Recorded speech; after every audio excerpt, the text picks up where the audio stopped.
rental e-bikes promote reckless cycling. Over recent years, bike rental schemes have become hugely popular all over the world because they're so easily accessible. Dotted all across cities, just download the app on your phone and in a few minutes you've signed up, connected your debit card, and you're good to go. It offers no commitment access to a cycle that eradicates most barriers to entry, like dealing with maintenance or worrying about opportunist thieves. And although a bit clunky, the appeal has captured the hearts and minds of commuters and visitors alike with their competitive rates, convenience, and offerings of autonomous travel with potentially a quicker journey time than other modes of transport. But like all movements, there's the good and the not so good. But before I get into that, make sure you hit that subscribe button and follow Electroheads for more deep dives into the world of electric mobility, whether that's cars, e-bikes, or e-scooters. We cover it all. First, I actually want to take a quick look at where rental e-bikes all began because it's a really interesting history. The public bike phenomenon can be traced back to 1965 with a Dutch inventor named Lud Schimmelpenninck, I hope I'm not butchering that, who devised a plan to reduce cars and tailpipe pollution. And he encouraged his fellow Amsterdammers to dig out their old bicycles, paint them white, and leave them around the city for the free use of their fellow residents. It was coined the white bicycle movement and was the first bike sharing scheme in the world. But in fact, this movement was a ruse from a group of Dutch anarchists called Provo in an attempt to destabilize the establishment. In their words, the white bike symbolizes simplicity and hygiene as opposed to the gaudiness and filth of the authoritarian car, which, to be honest, I can get on board with. But they wanted to close central Amsterdam to all motorised traffic, boost public transport by more than 40%, and in turn save 2 million guilders per year. Taxis were accepted as semi-public transport, but would have to be electronically powered and have a maximum speed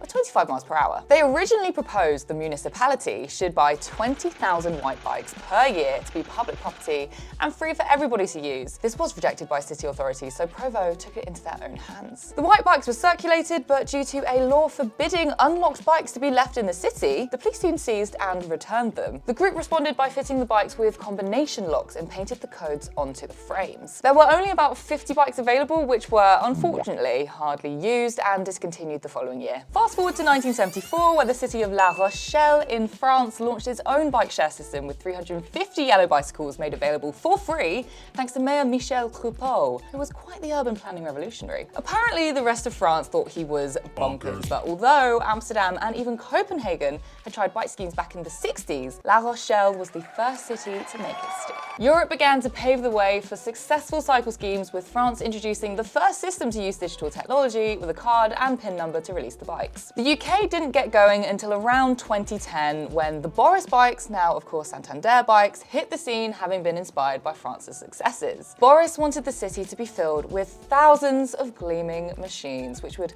become as commonplace on our roads as black cabs and red buses. Fast forward another decade or so to today, and those machines, they be gleaming and they be teeming. Now you can visit virtually any city these days, and no matter where you are, pretty much in the world, you're probably going to be able to access a public bike rental scheme. Here in London, you've got the Santander bikes as well as Lime and Forest, just to name a few. Lime and Forest are particularly popular because you generally don't have to return them to a docking station. You can finish your ride where it's convenient for you, which again makes them even more enticing. Now, unlike the tube or the bus, you can drop yourself off right outside your front door. I'd argue they've also been a great way to introduce the public to the power of electric mobility. For many, the barrier of having to walk into a store, request to try an electric bike, hand in your ID, sign a form, be nervous of damaging the bike or yourself if you've never tried one, and then feel the pressure from the salesperson to buy, is something that is dissipated with the ease of access of a rental. Pay a fee and the autonomy of cycling electric is unlocked. But I've noticed a problem. There's a lot of bad riders out there that I witness daily catapulting themselves through red lights and zebra crossings as pedestrians are trying to cross, and squeezing through seriously tight gaps with live moving traffic, which is all very squeaky bum to see. Yes, there is an element that people who jump on rentals are probably less experienced and less au fait with the rules of the road than maybe those of us who own a bike. Although I won't deny I have seen some pretty bad behaviour from devout cyclists. But the rate at which I saw said squeaky bum behaviour was way too commonplace on rentals, so I started to think, it happens too much for it to be just people with no regard for the rules of the road. There has to be another factor. So I actually decided to try one out myself to see what was going on. I opened up the app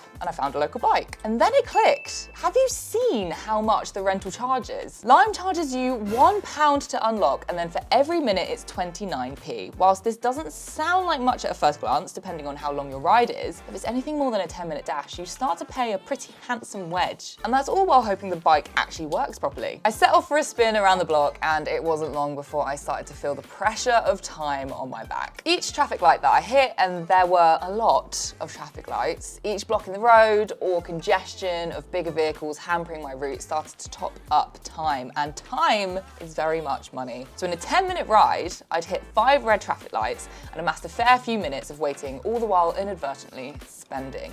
You're literally on the clock. For a 12-minute and 59-second trip, I paid a total of £4.77. Now, what if I actually rode a Lime bike home? The ride itself is about 35 minutes, give or take, so if I were to use a Lime bike, that would cost me £11.15. That's obscenely expensive, and I think that's driving people to not want to stop. So instead, they bowl through red lights and find a way around traffic to be able to not create costly dead time, and in turn, end their ride as soon as possible. And in a way, I kind of don't want to put too much blame on the riders. Yes, they're the ones doing it, but I think this really needs to be looked at by the rental companies. Forest does offer 10 minutes free, which definitely takes a sting off, but the incentive to get from A to B as quickly as possible is still integrated with the cost per minute. So instead, I would like to see a few tweaks. For anybody that uses Strava, the training and tracking app, you'll know the moment you stop or take a pause in your activity, the app knows to pause too. Seeing as all the bike rentals have GPS tracking in them, surely it can't be hard for them to do the same. We need a grace period of about maybe 1 to 2 minutes per stop to reassure riders that they can stop at a red light or a zebra crossing without the worry of having to spend a whole extra bit of cash for it. I can't see this massively impacting the rental company earnings, and it's going to deter that rush mentality, which puts everybody at risk and potentially the reputation of the brand at risk. There's also still the ongoing issue of bad parking. I'm sure all of you have come across a rental that has been left across a pavement for pedestrians to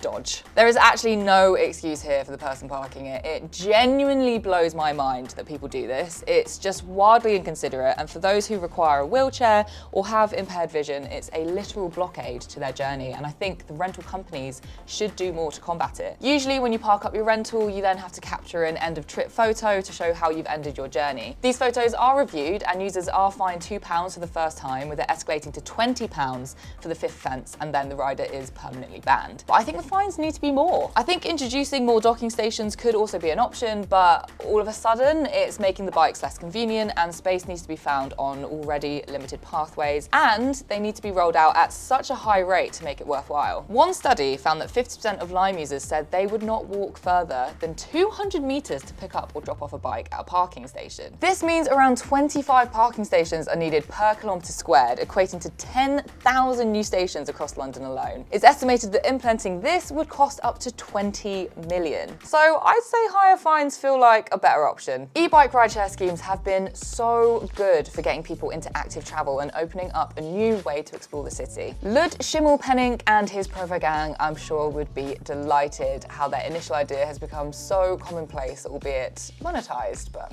anyway, if you're still here, by the way, you should definitely hit that subscribe button, and I want to hear what you have to say on the matter. So please, get commenting down below. Because for me, at the end of the day, the issues discussed can all feed into this negative narrative around e-bikes that I do see in the comments of almost every YouTube video I release. It's a fairly new mode of transportation, and we need both companies renting the bikes and the people hiring them to do the best that they can to get it right. I'll still be here advocating for electric bikes and raising an eyebrow when I have to, but if there's any other e-mobility topics worth covering, then I'd love to hear your suggestions. I recently spoke about the potential move the UK government could be making to double the power of e-bike motors, so click the link above and get involved in the conversation. And I'll see you for the next one.